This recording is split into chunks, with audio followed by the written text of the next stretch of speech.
think I heard somebody say, sing it, Amanda. So last week, we started our service off by getting up and being with each other, being present with each other, saying hi, giving somebody a hug, looking in somebody's eyes. It was so wonderful. I think I want to do it again. But when the chimes ring, that means go back to your seat. So please, go and tell somebody hi, give somebody a hug. Let's not miss this opportunity to do that.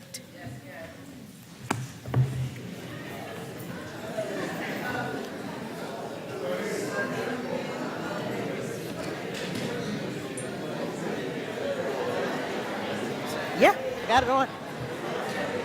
No, I'm on mute. 1, 2, 1, 2. Since I'm up here. Should I use the? Well, I'll have Okay, all right. Hey, you? How you doing? Real good, real good. Good. Okay. I love it. Not really. Not really. You can run with you. How you doing? Good.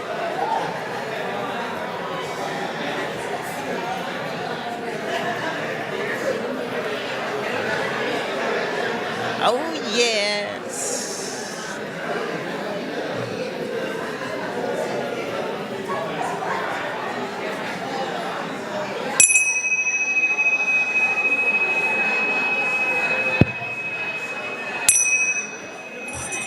Need some love too, baby. Mwah. How are you? Good. Good. Great. Wonderful. Good. Good.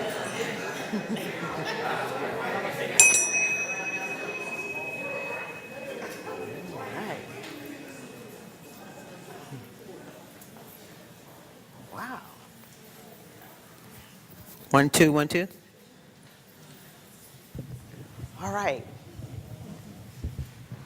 That feels so good, doesn't it? Yes.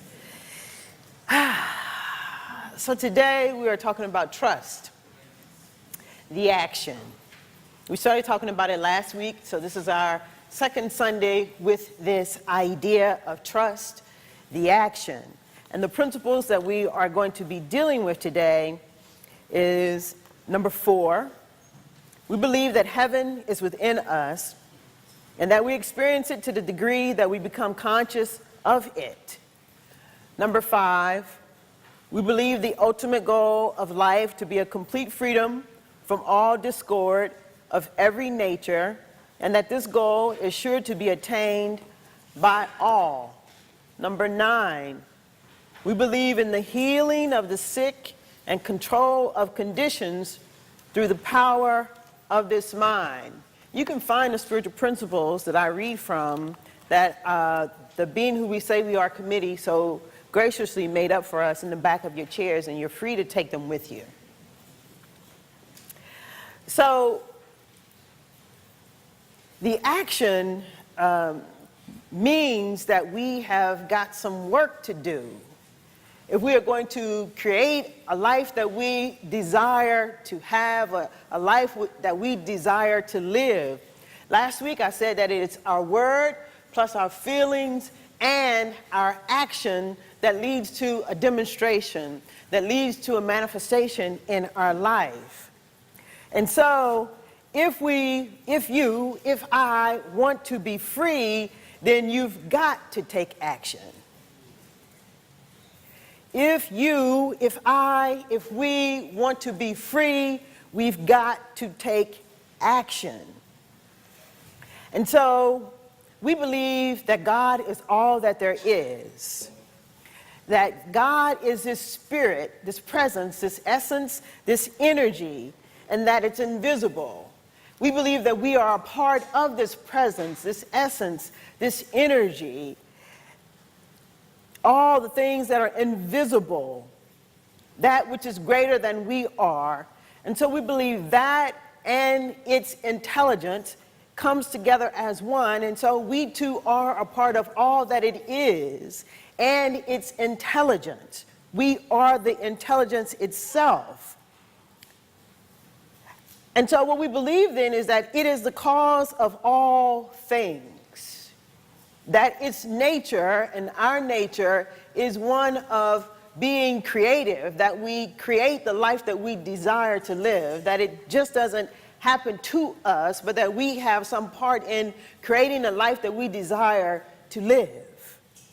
And so you may have heard others say something similar to this, that there is a part of us, essence, an energy, a presence about us that has never been hurt, harmed, or tarnished in any way, that there's a part of us, an essence, a presence, and an energy about us that is just pure love. And that is the part of us that I am speaking to today. That part of you that never has been hurt, harmed, or tarnished in any way. So I want to start off with a little reading, I promise, from Ernest Holmes today. I'm reading from The Science of Mind on page 66. In it he says, "We believe in an absolute intelligence because such an intelligence is manifest throughout the universe in which we live.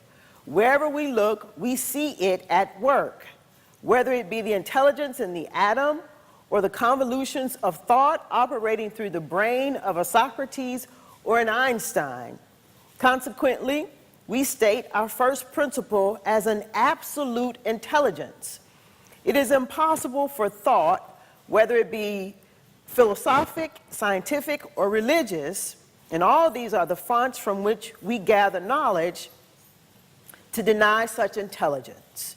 We believe in an absolute intelligence and an absolute consciousness. We are in the universe and we are conscious. So we have reason to believe that consciousness exists. Creation means the giving of form to the substance of mind or spirit. Spirit being all and only, there is nothing for it to change into but itself. Therefore, it is the changeless within which must take place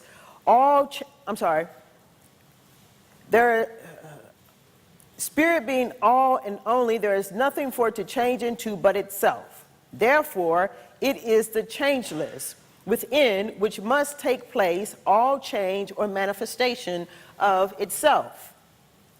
The infinite of itself is formless, but within it are contained all the forms which give expression to its consciousness. Spirit is the limitless within which is all space. Spirit is timeless, within which is all time. Creation and experience are eternally going on, but any particular experience is measured by the time and has a beginning and an end. In the beginning of any creative series, there's an absolute intelligence alone. Pure spirit, all-inclusive, everywhere, infinite. This all-spirit could not have the impulse to move unless it were conscious. Therefore, spirit is the power that knows itself.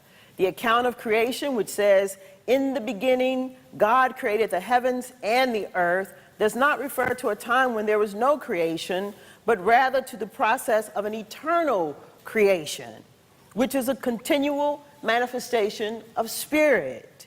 An eternal creation is proved by the fact that we must suppose spirit to be conscious intelligence, and there can be no conscious intelligence unless it is conscious of something. Spirit is conscious and must be conscious of something. Therefore, it must always create. What a glorious concept is such an idea of an eternal creative principle. There is no stagnation in spirit, nor should there be any in our idea of spirituality. To be spiritual is to create. The spirit is alive, conscious, aware, and active. And so, if we want to be free, we've got to take action. Because we are one with this power and this presence, then the reading is stating that we have the ability to create. And creating is freedom. Creating is freedom, and you have to take action to be free. So, in this teaching then, we come to a point where we realize that we are more than our bodies, that we are more than the things that have happened to us in our lives. We are more than those experiences that have somehow shaped and formed our thoughts and our opinions about our world. We are more than that. We are more than what didn't happen for us. More than what happened to us and more than what didn't happen for us. And so you and I, then we are not that. We are something more than that, the greater. And so, as I stated earlier then, that we have to take action to be free. To be free to create what it is that we desire in our life. I have one more reading to help anchor this idea. And this comes from 365 Science of Mind. This is December the 17th reading, and it's titled, I Know That I Live in the Changeless Reality. And in it, Ernest Holmes says, neither the will of God nor the nature of God can change. Reality is the same yesterday, today, and forever. That which was is, and that which is will remain. As human beings, our nature is spiritual. The only thing about us that can change is that which ought not to be permanent. The only thing about us that can change is that which ought not to be permanent. We are changeless beings living in a changing world. Thus, all of our experiences are bound together on a thread of continuity that James Russell Lowell called the thread of the all-sustaining beauty which runs through all and does all unite. It is wonderful to know that something permanent, substantial, and eternal stands in the midst of our being, and I believe watches with joy the eternal change taking place. To the spirit, these changes are merely variations of experience. The spirit is never caught, tied, or bound. Ugliness may seem to exist for a brief moment, but beauty, like truth, endures forever. All that is evil passes. As our hymn of faith says, it cannot exist even for a moment when faced by the divine reality. Everything that we now experience objectively will change as it ought to, but that which is with God of good abideth. I know that I live in a changeless reality. I'm not disturbed by the passage of time, the movement around me, nor the variations of experiences through which I go. Something within me remains immovable and says, be still and know that I am God. This I am, which is God within me and you, is substantial, changeless, and perfect.